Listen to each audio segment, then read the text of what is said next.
What's up, everybody? Ponylover1989 here, and the video you'll be about to see will be uploaded on August 14th, 2022. As I said before, there are lots of really good written creepypastas written, and a bunch of poorly written ones, and some that don't make sense, and some that are really hilarious ones. And the ones that you can find are on the website lostepisodes.fandom.com. It's a really good website where they uploaded a bunch of lost episodes that don't make sense, really hilarious, and poorly written episodes too. So anyway, this reading will be this lost episode reading will be called Jenny's Depression.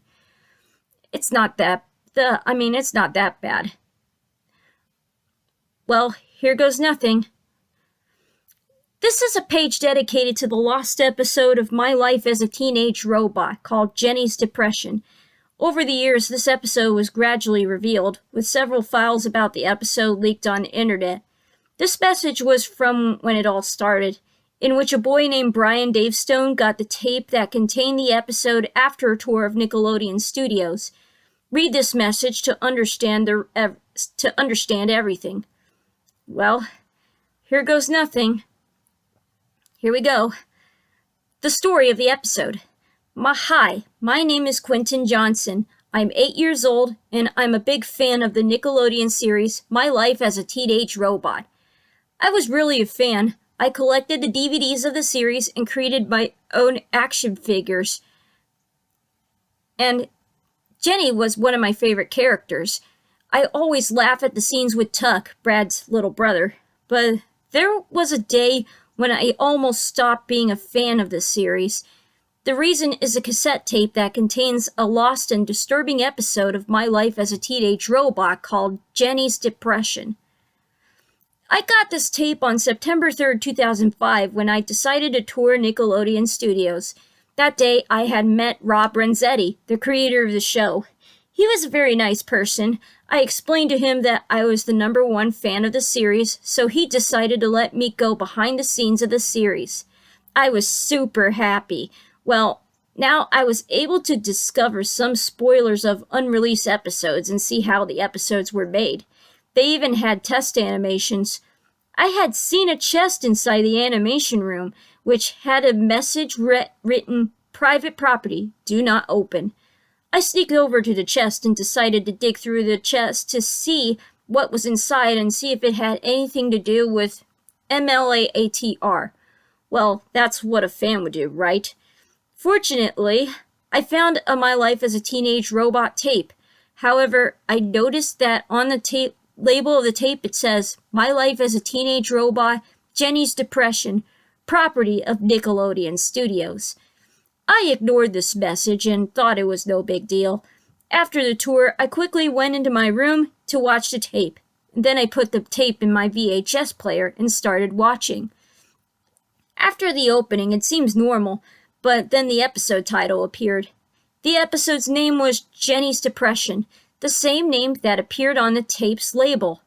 And the background showed Jenny looking out the window and holding a knife, hinting at suicide. And I noticed that in the opening credits, there was a name I didn't know from the MLAATR team, Andrew Skinner. After that bizarre and disturbing title, the episode finally begins. The episode starts with Jenny leaving the classroom, super annoyed and waiting for Brad in the hallways. Brad arrives in the halls and notices that Jenny is pissed off. He asked her, "Jenny, what is going on? Is there a problem?" Jenny responds to Brad by pointing her thumb to the Crust cousins. "They're the problem. Every time I come here, they always come up with a plan to annoy me." Brad responds, "Gee, I didn't know they irritated you so much." Afterwards, Jenny responds in an angry voice and her eyes fill with tears. "Of course they annoy me so much. If the Crust cousins don't try to play against me, the only way is to isolate me." And then she runs off to her house. Brad is confused as he had never seen Jenny with such a high level of hate. Even I was confused as it was a super dark dialogue context for the series. After the dialogue, Jenny comes home still annoyed, and when Nora Wakeman, Jenny's mom, says hi to Jenny, she ignores her wordlessly, heading straight to her room. Nora didn't understand anything and didn't care what had happened. The camera cuts to Jenny sleeping in her room. However, she is having flashbacks to all the times when Tiff and Brittany played with her, causing her to feel uneasy. She ends up waking up. She said, "That's enough. I've had enough of this silly scene every day. I'll work it out my own way." The next day, Jenny had just entered school, and of course the Crust sisters were up against her. Tiff had set up a bucket of water to pour over Jenny while Britt tittied up the knick-knack so Jenny wouldn't notice. Well, it's very obvious. Robots break down when they come in contact with water. Jenny was approaching, and that was when Britt activated the trap. After being caught, she ended up having a system crash, and her screws started to come loose. Everyone at school was laughing non-stop at her, until she started to get angry. Then Jenny approached Tiff and had her by the neck. "Jenny, what's going on? What are you doing to me?" Afterwards, her right hand transformed into a gun. She pointed it at Tiff, and the only words she said were, "You mess with the wrong robot," and shot Tiff right in the head, splattering blood everywhere. Britt was traumatized by what she saw and ran to Tiff, who is now dead, and cried a lot. Why did you do this to her, Jenny?" Brittany said. Jenny replied, "You're next." Desperate, Britt ran away. Desperate, Britt ran out to get away from Jenny, but without success. Jenny manages to shoot Brittany. Soon after, she turned to everyone around and said, "Whoever laughed at this silly prank deserves to die." Everyone laughed at what I saw. Everybody is going to be killed. All the students at the school ran in desperation from Jenny. The screams were distorted and loud, and of course, Jenny manages to shoot them all. The scene lasted 30 seconds, and then a time cut scene appeared up saying 5 minutes later. After this scene, the camera cuts to all the dead students in the school's hallways. Jenny leaves school in good spirits. She retreats her weapons in her body and changes her hands back to normal and says, "Well, they deserved it. They really annoyed me the most. That's how I treat them." The students' parents came to pick them up at school. However, they realized that they were murdered. They were disturbed by what they saw. Then they saw Jenny in the school hallways putting her weapons away. From here, they realized that she was the only one who killed the students. Jenny flew out fast so they don't catch her. The students' parents immediately called the police, explaining the massacre. They also gave her home address as if they were Jenny's fans and knew her life very well. Jenny heard everything and began to reflect. What did I do? How did I become a monster? Now everyone will hate me.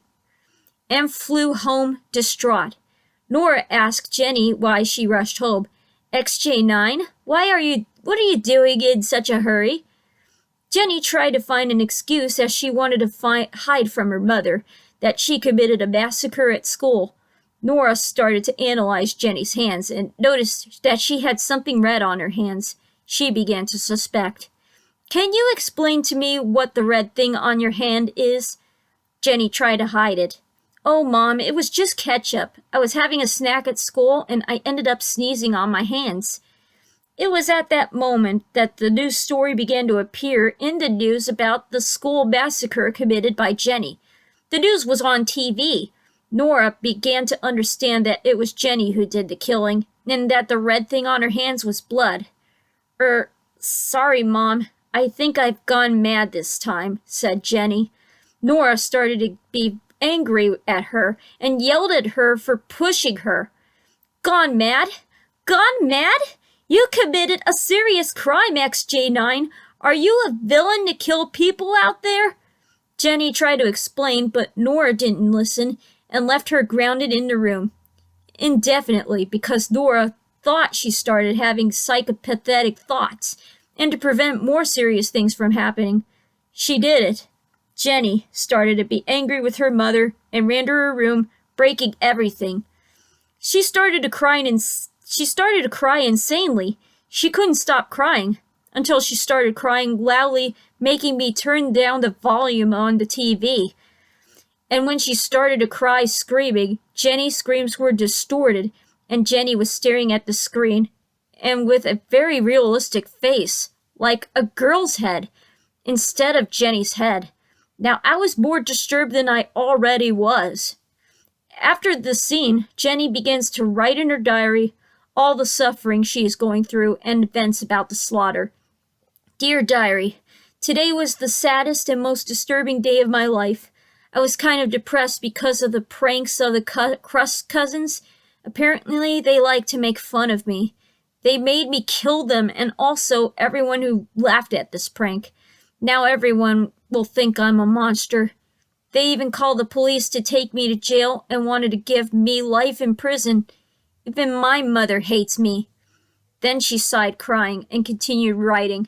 So I want to give a message to everyone who reads this message. If you see this message at this very moment, I will be dead. And finished writing in her diary.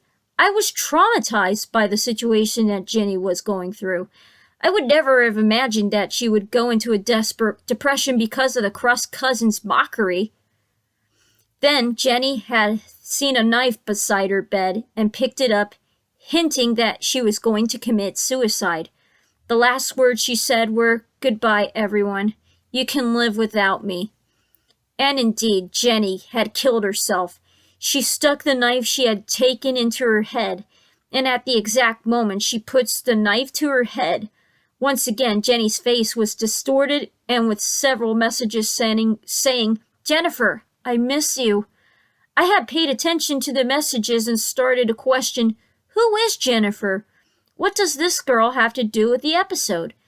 Jenny's distorted face scene lasts for 3 seconds.